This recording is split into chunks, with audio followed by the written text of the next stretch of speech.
नमस्कार, एक न्यूज़ 24 देख रहे हैं आप और मैं हूं आपके साथ स्नेहा मनोज। हिंदू धर्म में छठ पूजा एक महत्वपूर्ण पर्व है जो सुख, समृद्धि और स्वास्थ्य की कामना के लिए मनाया जाता है। इस पर्व के दौरान सूर्य देव की आराधना की जाती है, जिसमें महिलाएं 36 घंटे तक बिना जल और अन्न का ग्रहण किए उपवास करती है। ये केवल एक धार्मिक अनुष्ठान नहीं बल्कि शक्ति का प्रतीक भी है। छठ पूजा में खरना के बाद सूर्य देव को संध्या अर्घ्य देना बहुत महत्वपूर्ण होता है। इसके बाद परिवार के सदस्य एकत्रित होकर गन्ने से घेरा बनाते हैं और कोसी भरते हैं।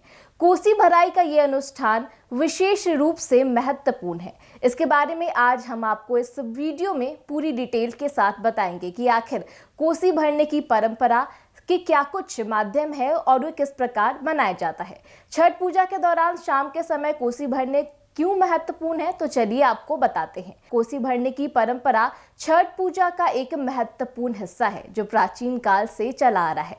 मान्यता है कि सबसे पहले सीता मैया ने इस पूजा को किया था और कोसी भराई का अनुष्ठान आरंभ किया था। इसके साथ आपको ये भी बता दें कि छठ पूजा के तीसरे दिन व्रती महिलाएं डूबते सूर्य को अर्घ्य देने के बाद घर वापस आती हैं और परिवार के साथ मिलकर कोसी भरती हैं। ये भराई मान्यता का प्रतीक माना जाता है, खासकर उन्हें दंपतियों के लिए जो संतान सुख से वंचित हैं। ऐसा कहा जाता है कि छठ पूजा में ये व्रत उनके लिए अत्यंत फलदायी होता है। जब भक्तों की मनोकामनाएं पूरी हो जाती है तब वो पूरे परिवार की खुशहाली जिंदगी और अच्छे स्वास्थ्य की कामना के लिए कोसी भरते हैं। कोसी भरना ये अनुष्ठान मुख्य रूप से भक्त अपने घर के छत पर या गंगा घाटों के किनारे करते हैं। इसमें ये परंपरा सामाजिक और धार्मिक दोनों दृष्टियों से महत्वपूर्ण मानी जाती है। कोसी भराई की प्रक्रिया बहुत ही सावधानी और श्रद्धा के साथ की जाती है। इसका अनुष्ठान के लिए सबसे पहले 5, 11 या 21 गन्नों का चयन किया जाता है जिन्हें चारों ओर बांधा जाता है। इसके बाद आटे की पारंपरिक रंगोली तैयार की जाती है जिसमें मिट्टी के हाथी को स्थापित किया जाता है।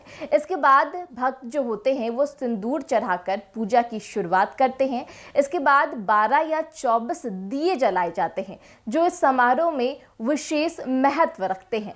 इसके आखिरी में कलश स्थापित किया जाता है जिसमें फल, ठेकुआ और अन्य पूजा सामग्री रखी जाती है। ये पूरी प्रक्रिया न केवल धार्मिक और आस्था का प्रतीक है बल्कि समाज में एक एकता और संपन्न का भी संदेश देती है। यानी सीधे तौर पर लोक आस्था और श्रद्धा का महापर्व छठ लोगों के मन में भाव और सांस्कृतिक का प्रतीक माना जाता है। छठ पूजा की शाम को कोसी भरने की परंपरा हिंदू धर्म में एक महत्वपूर्ण धार्मिक अनुष्ठान माना जाता है जिसे श्रद्धा और आस्था के साथ किया जाता है।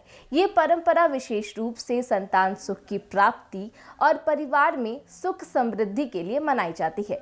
तो छठ महापर्व की रौनक है चारों ओर और ऐसे में छठ महापर्व में जो भाव होता है वो सीधे तौर पर भक्त में देखने को मिलता है। लोक आस्था का महापर्व बिहार में काफ़ी खुशहाली के साथ मनाया जा रहा है। तो आप सभी को भी एक न्यूज़ की तरफ से छठ महापर्व की शुभकामनाएं। धन्यवाद।